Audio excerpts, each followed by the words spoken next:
অষ্টম অষ্টম হিজরিতে যখন মক্কা বিজয় হলো, তখন রাসূল সাল্লাল্লাহু আলাইহি ওয়াসাল্লাম আম্মাজান আয়েশার সাথে গল্প করছিলেন আর বলছিলেন, আয়েশা, লাউলা হাদাসাতু আহদি কওমিকা বিল কুফরি লানাকাতুল কাবাতা ওয়ালা জাআলতুহা আলা আসাসি ইব্রাহিম।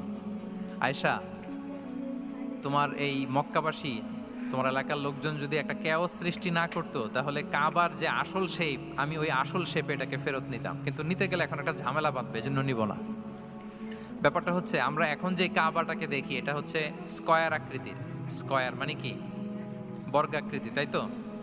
বর্তমান কাবা কোন আকৃতির বলেন তো? একটা বড় কিউবের সাইজ না? দূর থেকে দেখলে মনে হয় একটা বড় কিউবের সাইজ, কিউবের আকৃতি মানে স্কয়ার, চতুর্ভুজ। কিন্তু সৈয়দনা ইব্রাহিম আলাইহিস সালাম যে কাবা নির্মাণ করেছিলেন, এটা কিন্তু এরকম কিউব ছিল না, ওটা ছিল রেক্ট্যাঙ্গেল। রেক্ট্যাঙ্গেল ছিল, মানে আয়তাকৃতির ছিল, এরকম লম্বা। এই যে এই টেবিলটা যেরকম, টেবিলের যে শেপ এরকম ছিল, এরকম লম্বা কাবাঘর ছিল আয়তাকৃতির। কিন্তু এখন এটা কমে স্কয়ার আকৃতির হয়ে গেছে। এর কারণটা কি? কাবা একবার ওখানে অগ্নিকাণ্ড ঘটার কারণে ধ্বংস হয়েছিল, ফলে কাবাকে আবার রিনোভেশন করা লেগেছিল, পুনর্নির্মাণ। তো কোরাইশরা সিদ্ধান্ত নিয়েছিল, কাবা পুনর্নির্মাণে আমরা কোনো হারাম